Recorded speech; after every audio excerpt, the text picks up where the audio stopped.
Bö ja tervetuloa ID7 GTX Tourerin kyytiin. Eli nyt on taas tällainen paljon himoittu suomalaisten suosikki, eli sähköinen farmariauto koeajossa. Ja täytyy sanoa, että tämä aiheuttaa kyllä omistamisen halua tämä auto meikäläisessä ainakin. Ja mennään katsoa vähän tarkemmin.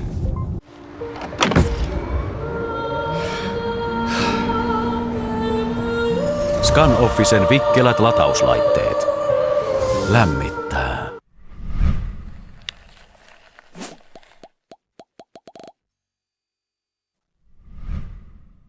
Vakuutukset kesäautoille, käyttöautoille, lapsille, kodille ja kaikille muulle tärkeälle osoitteesta pohjantähti.fi/Keski-Suomi. Aloitetaan nyt tästä ulkonäöstä ja mun täytyy kyllä myöntää, että mä oon tykännyt oikeastaan kaikista ID-perheen autojen ulkonäöstä oikeastaan sellaisen yhden seikan vuoksi, että näissä on aina ollut riittävän suuri pyöräkoko tähän auton muuhun mittoihin nähden. Ja se on sähköautossa aika tärkeää, koska se akkupaketti nostaa tätä auton korkeutta. Niin jos olisi pieni pyöräkoko, niin sitten ne näyttää niinku suhteettoman pieniltä siihen auton muuhun kokoon nähden. Ja nyt vielä varsinkin tämä ID7, kun tämä on todella pitkä, niin tämä vaatii myös niinku suuren rengaskoon. Tietysti vannekin tekee sitä ulkonäköä siinä kohti, että se pyörän korkeus suhteessa sen auton korkeuteen on oikeanlainen, niin silloin se näyttää sopusuhtaiselta. Mutta onhan tässä nyt muutakin. Tässä GTX:ssä nyt on sitten valaistut nuo etu- ja takapaneelit ja myös nuo Volkswagenin merkit. Siellä on valo takana ja ne on aika näyttävät sitten pimeällä. Ja myös tietysti löytyy hyvät matriisivalot sitten tästä GTX-varusteluversiosta. Ja tuossa kylkilinjassa niin siinä on tosi syvä pokkaus tuossa helmassa, eli se menee aika lailla tuonne sisäänpäin. Ja silloin on tietysti myös koetettu saada häivytettyä tätä massottelua tai saadaan sitä uumaa siinä autossa vähän kapeamman näköiseksi, niin se on ehkä vähän kevyemmän ja siromman näköinen silloin. Mutta tämä on siis todella pitkä ja linjakas auto kyllä. Ja nyt sitten tämä farmariperä suhteellisen pysty toi takalasi ja sitten siellä pieni spoileri vielä päällä. Ja mun mielestä taas niinku Volkswagen kyllä tekee tasaisen hyvää muotoilutyötä, että tää on kyllä linjakas auto ja oikeastaan kaikista kulmista mun silmää miellyttää. Edessä sitten on vielä noin sumuvalot tässä GTX-mallissa, joita ei taida noissa perusmalleissa olla. Ja ne on vähän tuollaiset kolmiomalliset tuolla puskurin etualakulmissa. Muuten ne siis hyvin pitkälle tietysti samanlainen kuin ID7, eli ovenkahvat on sitten upotettu tuohon oviin ja todella sellainen sliikki tää ulkonäkö, että meikäläinen kyllä antaa tälle korkeat pisteet ulkonäön puolesta. Sitten kun tullaan tänne sisälle, niin täällähän on nyt tietysti hyvin pitkälle sama tää kojetaulu kuin tuossa sedanissakin. Tietysti täältä nyt löytyy vähän tällaista punaista somistetta, kun on GTX:stä kyse. Mikä parasta, niin tästä löytyy nyt taas tällaiset Volkswagen-konsernin hyvät penkit. Näissä on hyvin sivutukea, varsinkin istuinosassa. On myös pituutta, riittävästi saa siirrettyä tätä etureunaa edemmäs. Ja ergonomia on kyllä penkin osalta niin kuin ihan voi sanoa, että no jossain kalleimmissa Audeissa on ollut parempia penkkejä vielä BMW:ssä, mutta kyllä tää on niin kuin hintaluokassa ihan huippua nämä jakkarat. Ja löytyy myös hierontatoiminto, joka kyllä täytyy sanoa, että mä pidän aina sen hieronnan päällä, kun mä vaan muistan laittaa, että nämä on kyllä mukavat nämä hieronnat ja täällä on monta erilaista hierontaohjelmaakin, että saa vähän vaihtelua siihenkin, jos haluaa. Ja myös apukuskille tietysti löytyy se sama hieronta. Ja takapenkit löytyy myös tässä GTX-varustelussa lämmitettävät noi sivupaikat, eli 4 lämmitettyä istuinta löytyy sitten GTX-varustelussa. Ja tämmönen pikku kiva juttu, nyt näette tuon kattoluukun tai kattoikkunan, niin sen saa tästä hipaisulla kirkkaaksi tai sitten tuollaiseksi maitolasiksi. Eli sillä saa vähän yksityisyyttä sitten enemmän tai vähemmän, miten nyt sitten haluaakin. Niin tuollainen aika vaikuttava pikku yksityiskohta. Mutta ergonomia on muuten kohdallaan. Ehkä haluaisin, että ratti tulisi vielä vähän niin kuin lähemmäs kuljettajaa. Mulla kun on pitkät jalat, niin mä joudun ehkä vähän vetää penkkiä lähemmäs kuin mitä mä haluaisin. Keskikonsoli on mun mielestä hienosti suunniteltu. Tässä on tällaiset rulo-ovet, saa kaikki roinat tarvittaessa piiloon. Ja sitten löytyy täältä ihan hyvän kokoinen taas tää säilytystilakin, mihinkä saa sitten tavaroita piiloon. Ja takapenkillä on nyt sitten ihan kivasti tilaa, etenkin pituussuunnassa, niin todella mallikkaasti on tilaa. Ja kun lattia on sähköauton tapaan aivan tasainen, niin siellä on kyllä hyvät oltavat tuolla takana. Ja sitten kun kattolinja ei lähde vielä laskemaan turhaan, niin ei ole päätilan kanssakaan ongelmia. Ja nyt sitten tietysti tässä uusimmissa sähköautoissa ja muissakin autoissa on sitten tämä ylinopeusvaroite, ja tässä sen saa 2 painalluksella pois. Eli ensin mennään tähän assist-valikkoon ja sitten sieltä saa ton nopeusvarottimen pois päältä, jos niin haluaa. Mutta käyttöliittymä on kyllä nyt, se on hyvä, riittävän iso tää näyttö.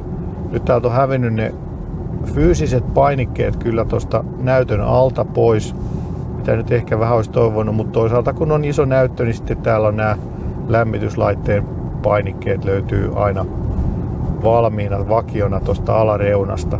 Ja löytyy myös jäähdytettävät etupenkit, eli tuuletus, puhallustoiminto löytyy, ja se on kyllä hyvä asia. Tässä on vielä kangaspenkit ja silti on jäähdytys, niin tää on kyllä niinku ihan superhyvät. Mä tykkään, että kangaspenkit on hyvät ja siihen vielä jäähdytys, niin kyllä kelpaa. Mutta erittäin sellainen asiallisen laadukas kyllä tää koko sisusta tässä autossa. Ja nyt sit pikkusen on nämä ohjauspyörän painikkeet muuttunut.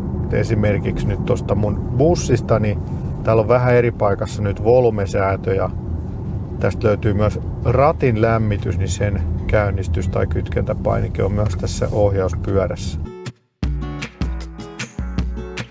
No sitten voitaisiin puhua tästä ajettavuudesta, ja tästähän löytyy nyt tehoa, kun on 2 moottoria, 340 hevosvoimaa yhteensä, ja kulkupuoli on kyllä ihan kunnossa, että tää mun nyrkkisäätö, että 300 hevosvoimaa riittää hyvin, niin tässä on sitten vielä vähän enemmän, ja 5,5 sekuntia 0-100 niin on aika ripeä farmariauto kyseessä, ja akkuahan tästä sitten löytyy 86 kilowattia, eli akkukoko on sitten vähän kasvanut. Se ei ole tosin, se on brutto, eli se on vähän yli 80 kilowattituntia sitten se netto. Mutta tykkään kyllä tästä ajettavuudesta. Ei tää nyt mitenkään supersporttinen ole, vaikka tuon sport-asennon laittaakin päälle, ja se on siis ihan hyvä asia. Tässä on aika matalaprofiiliset renkaat, mutta silti tää ei ole mitenkään kovin melusa. Ja kuitenkin tää ohjattavuus on erittäin napakka. Mun mielestä tää on tosi hyvä kompromissi taas. Huomaan kyllä, että tällä tulee taas ajettua vähän kovempaa huonommillakin teillä, että tää kyllä saa niin kuin kuljettajan heräämään, voisiko sanoa näin. Sen dynaamisen kuljettajankin tarvittaessa saa tää auto heräämään.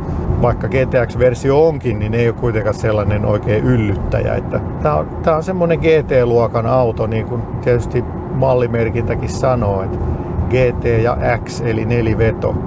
Nyt en tietenkään näitä neliveto-ominaisuuksia ole päässyt oikeastaan kokeilemaan, kun ei ole vielä talvi, mutta sitten toivottavasti talvella päästään jotain ID7 nelivetona myös jäällä kokeilemaan. Mutta suorituskyky on siis erittäin rapsakka, ja myöskin tämä muuten alusta toimii hyvin. Tässähän on myöskin säädettävä tämä iskunvaimennus. Olikohan tuossa 12 erilaista asentoa, ja mä oon itse asiassa pitänyt tässä individual-asennossa tässä ihan pehmeimmässä moodissa, että voihan sen sitten laittaa tonne tiukimmallekin asetukselle, jos tykkää vähän dynaamisemmin ajaa jotain mutkatietä, mutta mukava auto, ja tietysti tuollaiseen GT-menoon niin Suomen teillä se pehmeän pikin asetus riittää. Ja tässä on kiva kuitenkin, kun on kuljettajalle sitten toi pieni näyttö tuossa ratin takana, mutta vielä parempi, ja oikeastaan melkein sanoisin, että mä en tarvitsisi kuljettajan näyttöä ollenkaan, kunhan olisi toi hoodie, mikä tästäkin autosta löytyy, ja se on kyllä ihan loistava.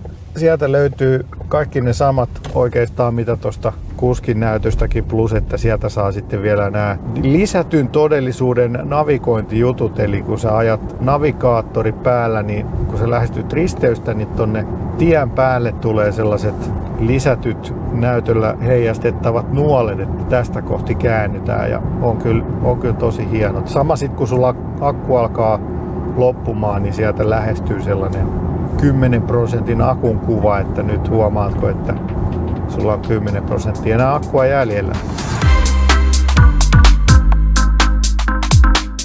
No sitten näihin sähköauto-ominaisuuksiin, eli akkukoko on nyt vähän kasvanut 86 kilowattituntia. Latausnopeus taisi olla 170 luvattu. Mä pääsin johonkin 165 tuossa eilen, kun kävin kokeilemassa. Jos ei akkua esilämmitä, niin silloin se on puolet ehkä siitä se teho siellä 60-80 kantturoilla. Mutta sitten kun laittaa sen akun esilämmityksen joko navigoinnilla tai täällä on myöskin ihan painike, mikä on todella hyvä ominaisuus mun mielestä, ettei välttämättä tutuilla reiteillä niin ei tarvitse käyttää sitä navigaattoria, vaan tietää, että mä nyt menen siihen Vierumäen Neste My uusiutuvalle lataukselle, niin mä laitan sen puoli tuntia aikaisemmin sen esilämmityksen päälle.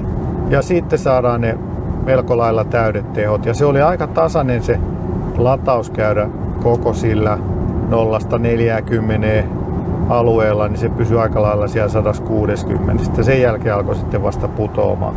Ja myös tässä näytöllä näkee, mikä se on se tämänhetkinen pikalatauuskyky. Eli nyt tällä hetkellä 55 kilowattia, ja jos mä lämmittäisin 31 minuuttia, niin sitten pääsisin 72 kilowattia. Ja sieltä löytyy aloita akun lämmitys.